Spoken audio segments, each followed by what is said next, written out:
Well, I would love to talk a bit about the fact that films, for years, I think, if you think of the golden age of Hollywood, they tended to gloss over family drama. I think things were portrayed in a neat way, and I think in recent years, especially holiday films, they've kind of got into the grit, the realness. Could you speak to the first time you saw a film or a piece of entertainment that you felt accurately represented reality, families coming together on holidays? Oh, wow. Well, mine was A Christmas Story, really, which I watch every year it comes on. I mean, you couldn't get more real and gritty and dysfunctional and chaotic, but as much heart as that movie ended up having in it too. So that's kind of my go-to movie for the holidays. And so I wanted to create one that actually we have the stuntman who did all the stunts from A Christmas Story. Did the stunts for all the special effects for Almost Christmas, so it was really special. When the guy's tongue gets stuck on the, he did the Santa blowing off the roof for this movie, so it was special.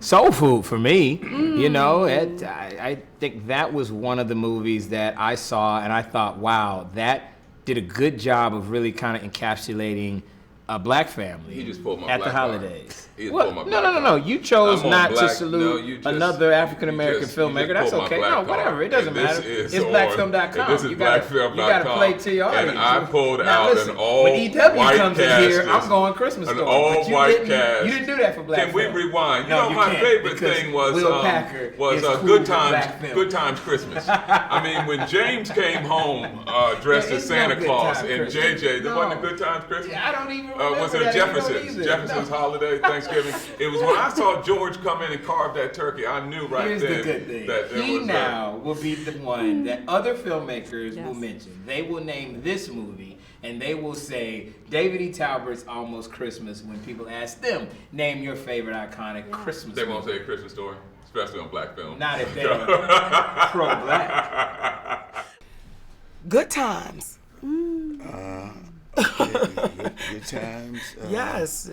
I mean, God, I'm just trying to think. I tell you, my what you call a movie with Claudine. Thank you, Claudine. Claudine. James L. listen. Jones walking in there with them plaid pants on. Listen. Them plaid pants on. Root. We've been walking in with the plaid pants was on. Root, And them baby. Yes, and Root. walking- I love Claudine. That was the best. That was the best. I love it. That is one of the classics Yeah. that Diane Curl Carol. and James Earl Jones, they were those people. She was Claudine and he was Roop, and those children were their children. And when she was in that bathroom scene with that brush and she drank that liquor, baby, and she wanted to get with Abdul and she whipped her ass over that toilet. What? You don't remember that scene? Oh, You was yeah. taking them blows. Yeah. So you're right, Claudine. Yeah, Claudine is Claudine, that baby. family that you said, that's my family. That's my Yeah, family. That's my yeah. mama, my daddy, my brothers, my sisters. That's them. It was Claudine. Yeah.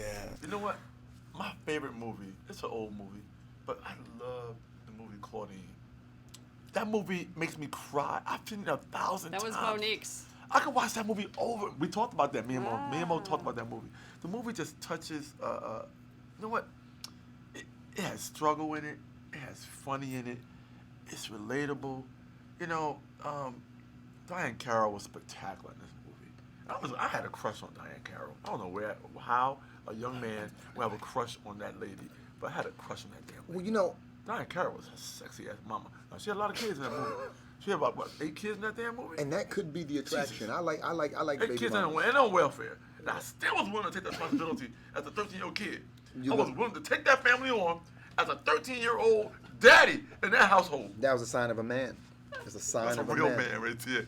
That's No. I'm a young Sign I of a was man. a young lion was in me. Yep. A young lion willing to take on Yep. all that responsibility. Young, I know. And you know how hard it is to have a daddy the same age as you? A stepfather? That's You true. 13, your stepfather 13 years old. You know how hard that is? I have to deal with that now. They don't listen to you. They don't respect you. You know, they eat all your damn cereal. That's my cereal. That's my cereal. I would have to say I'm torn because even though I was much younger when I saw it, One Flew Over the Cuckoo's Nest, for whatever reason, It's a great movie. this movie has moved.